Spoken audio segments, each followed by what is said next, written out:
श्रीमहामृत्युञ्जयाय नमः। ॐ शं शनेश्वराय नमः। अथ श्रीमहाकालशनिमृत्युञ्जयस्तोत्रम्। निद्रादिशोभाञ्चितदिव्यमूर्तिः खड्गी त्रिदण्डी शरचापहस्तः शम्भुर्महाकालशनिः पुरारिर्जयत्यशेषासुरनाशकारी। मेरुपृष्ठे समासीनं सारस्ये स्थितं शिवं प्रणम्य शिरसा गौरी पृच्छति स्म जगद्धितं। पार्वत्युवाच भगवन् देवदेवेश भक्तानुग्रहकारक अल्पमृत्युविनाशाय यत्त्वया पूर्वसूचितं तदेव त्वं महाबाहो लोकानां हितकारकं। तव मूर्तिप्रभेदस्य महाकालस्य साम्प्रतं शनेर्मृत्युञ्जयस्तोत्रं ब्रूहि मे नेत्रजन्मनः। अकालमृत्युहरणम् अल्पमृत्युनिवारणं शनिमन्त्रप्रभेदाये तैर्युक्तं यत्स्तवं शुभं। प्रतिनाम चतुर्थ्यन्तं नमोऽन्तं मनुनायुतं। श्रीशङ्कर उवाच नित्ये प्रियतमे गौरी सर्वलोकहिते रते गुह्याद्गुह्यतमं दिव्यं सर्वलोकोपकारकं। शनिमृत्युञ्जयस्तोत्रं प्रवक्ष्यामि तवाधुना। सर्वमङ्गलमाङ्गल्यं सर्वशत्रुविमर्दनं सर्वरोगप्रशमनं सर्वापद्विनिवारणं शरीरारोग्यकरणम् आयुर्वृद्धिकरं नृणाम्। यदि भक्तासि मे गौरी गोपनीयं प्रयत्नतः गोपितं सर्वतन्त्रेषु तच्छृणुष्व महेश्वरी। ॐ अस्य श्रीमहाकालशनिमृत्युञ्जयस्तोत्रमन्त्रस्य पिप्पलादऋषि अनुष्टुप्छन्दो। महाकालशनिर्देवता संबीजमायाशी शक्तिः कालपुरुषायेति कीलकं। मम काल अल्पमृत्युनिवारणार्थे पाठे विनियोगः। ऋषिन्यासं करन्यासं देहन्यासं समाचरेत्। महोग्रं मूर्ध्निविन्यस्य मुखे वैवस्वतं न्यसेत्। गले तु विन्दयेत्सेन्मन्दं बाहुर्महाग्रहं न्यसेत्। हृदि न्यसेन्महाकालं गुह्ये कृशतनुं न्यसेत्। जान्वोस्तूडुचरं न्यस्य पादयोस्तु शनैस्सरम्। एकन्यासविधिं कृत्वा पश्चात्कालात्मनः शनेः। न्यासं ध्यानं प्रवक्ष्यामि तनौ ध्यात्वा पठेन्नरः।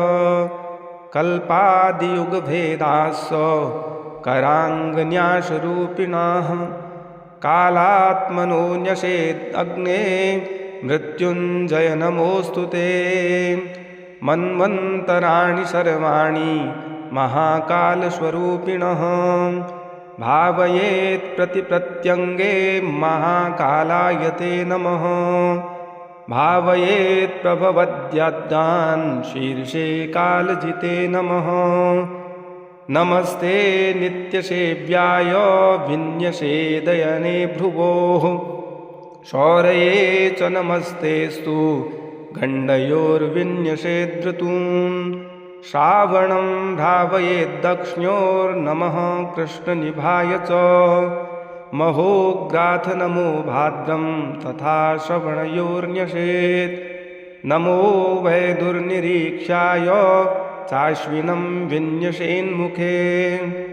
नमो नीलमयूखाय ग्रीवायां कार्तिकं न्यसेत् मार्गशीर्षं न्यसेत् बाहुर्महारौद्राय ते नमः ऊर्ध्वलोकनिवासाय पौषं तु हृदयं न्यसेत् नमः कालप्रबोधाय माघं वै चोदरे न्यसेत् मन्दगाय नमो मेढ्रे न्यसेद्वै फाल्गुनं तथा ऊर्वोऽन्यसेत् चैत्रमासं नमः शिवोद्भवाय च वैशाखं विन्यसेज्जान्वोर्नमः संवर्तकाय च जङ्घयोर्भावयेज्येष्ठं भैरवाय नमस्तथा आषाढं पादयोस्सैव शनये च नमस्तथा कृष्णपक्षं च क्रूराय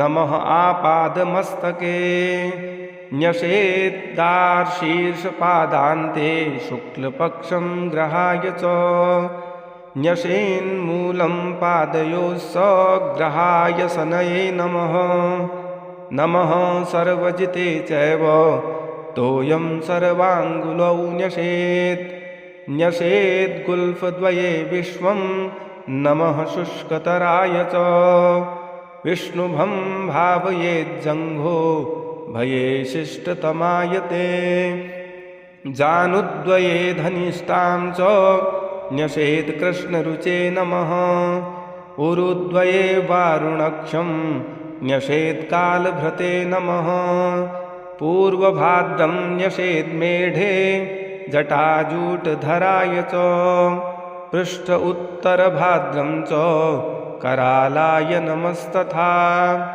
रेवतीं च न्यसेन्नाभौ नमो मन्दचराय च गर्भदेशे न्यसेद्दस्त्रं नमः श्यामतराय च नमो भोजिस्वज्नजे नित्यं यमं स्तनयुगे न्यसेत्कृत्तिकां हृदये नमस्तेलप्रियाय च रोहिणीं भावयेद्धस्ते नमस्ते खड्गधारिणे मृगं न्यसेत् माशहस्ते त्रिदण्डोल्लासिताय च दक्षोर्वे भावयेद्रौद्रं नमो वै बाणधारिणे पुनर्वशोमूर्ध्वमामे नमो वै चापराधिरे तिष्यं न्यसेद्दक्षबाहो नमस्ते हरमन्यवे शार्पं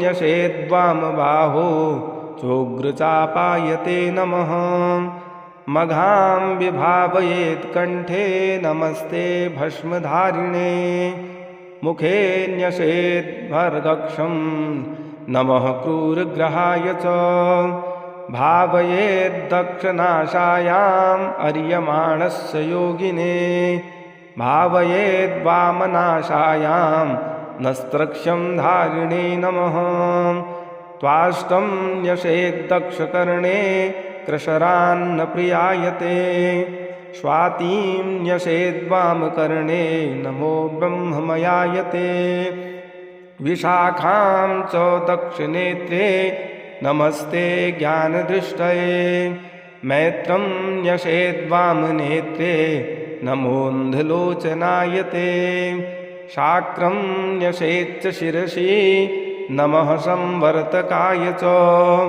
विष्कम्भं भावयेच्छीर्षं सन्धौ कालायते नमः प्रीतियोगं भ्रुवोः सन्ध्यौ महामन्दनमोऽस्तु ते नेत्रयो सन्धावायुष्म उद्योगं भीष्मायते नमः सौभाग्यं भावयेन्नाशान् सन्धौ फलासनाय च शोभनं भावयेत्कर्णे सन्धौ पुण्यात्मने नमः नमः कृष्णायातिकण्डं हनुसन्धौ विभावयेत् नमो निर्मांसदेहाय सुकर्माणं शिरोधरे धृतिं न्यसेद्दक्षबाहो पृष्ठे छायासुताय च तन्मूलसन्धौ शूलं च न्यसेत् उग्राय ते नमः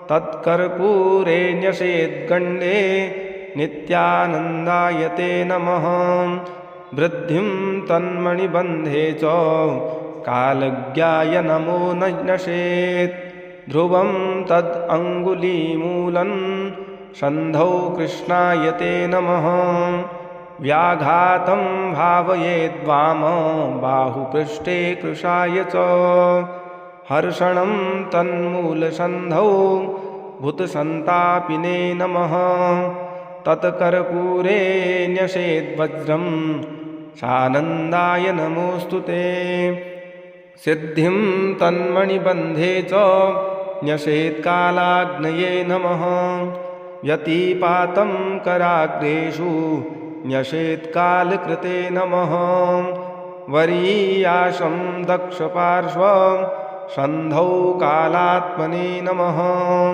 परिघं भावयेद्वाम पार्श्वसन्धौ नमोऽस्तु ते न्यसेद्दक्षोरुसन्धौ च शिवं वैकालसाक्षिणे तज्जानौ भावयेत् सिद्धिं महादेहाय ते नमः साध्यं न्यसेच्च तद्गुल्फर् सन्धौ घोराय ते नमः न्यसेत्तदङ्गुलीसन्धौ शुभरौद्राय ते नमः न्यसेद्वामोरुसन्धौ च शुक्लं कालविदे नमः ब्रह्मयोगं च तज्जानौ न्यसेत्सद्योगिने नमः ऐन्द्रं तद्गुल्फसन्धौ च योगाधीशाय ते नमः न्यसेत्तदङ्गुलीसन्धौ नमो भव्याय वैधृतिं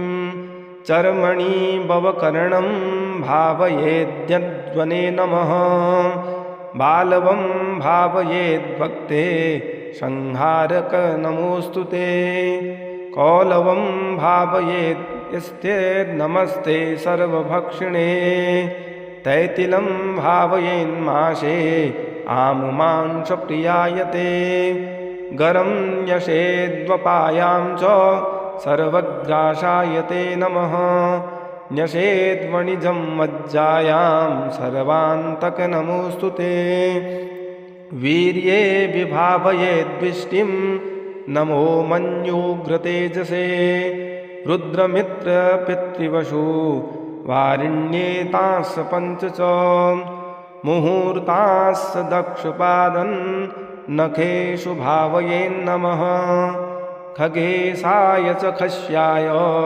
खेचराय स्वरूपिणे पुरोहूतशतमखे विश्ववेधो विधूंस्तथा मुहून्तास् वामपादनखेषु भावयेन्नमः सत्यव्रताय सत्याय नित्यसत्याय ते नमः सिद्धेश्वर नमस्तुभ्यं योगेश्वर नमोऽस्तु ते दातारं सर्वभव्यानां भक्तानां भयङ्करं मृत्युञ्जयं महाकालं नमस्यामि शनैश्वरम् अकालमृत्युहरणम् अल्पमृत्युनिवारणं मृत्युञ्जयं महाकालं नमस्यामि शनैश्वरं कालरूपेण संसार भक्षयन्तं महाग्रहं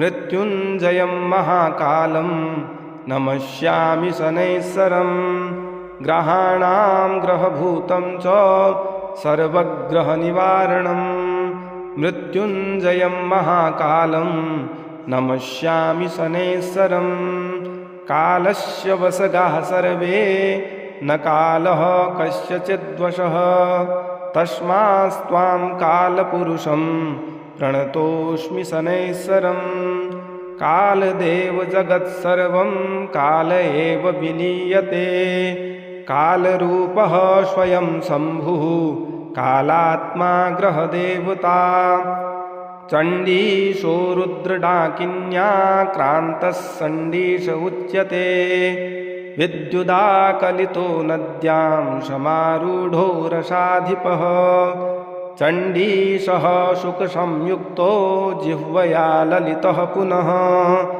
क्षतजस्तामशीशोभिः स्थिरात्मा विद्युतायुतः नमोऽन्तो मुनिरित्येष सनितुष्टिकरः शिवे आद्यन्तेष्टोत्तरशतं मनुमेनं जपेन्नरः यः पठेत् शृणुयाद्वापि ध्यात्वा सम्पूज्य भक्तितः तस्य मृत्योर्भयं नैव शतवर्षावधिप्रिये ज्वराः सर्वे विनश्यन्ति दद्रुविस्फोटकत्सुकाः दिवा शौरिं स्मरेत् रात्रौ महाकालं यजन् पठेत् जन्मक्षे च यदा शौरिर्जपेदेतत्सहस्रकं वेधगे वामवेधे वा जपेदर्धसहस्रकम् द्वितीये द्वादशे मन्दे तनौ वाचाष्टमेऽपि वा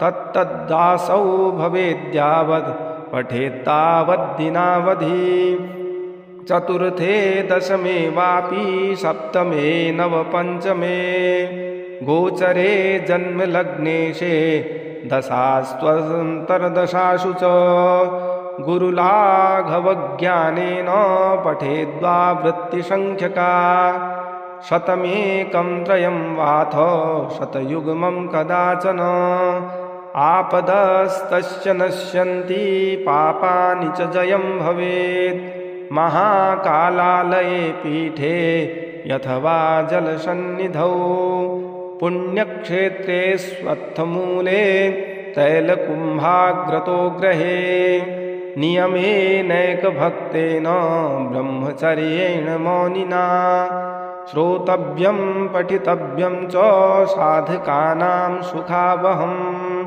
परं स्वस्तयनं पुण्यं स्तोत्रं मृत्युञ्जयाभिधं कालक्रमेण कथितं न्यासक्रमसमन्वितं प्रातः काले शुचिर्भूत्वा पूजायां च निशामुखे पठतां नैव दुष्टेभ्यो व्याघ्रसर्पादितो भयं नाग्नितो च जलाद्वायोर्देशे देशान्तरेऽथवा नाकाले मरणं तेषां नापमृत्युभयं भवेत् आयुर्वर्षशतं साग्रं भवन्ति चिरजीविनः नातः परतरं स्तोत्रं सनितुष्टिकरं महत् शान्तिकं शीघ्रफलदं स्तोत्रमेतन्मयोदितं तस्मात् सर्वप्रयत्नेन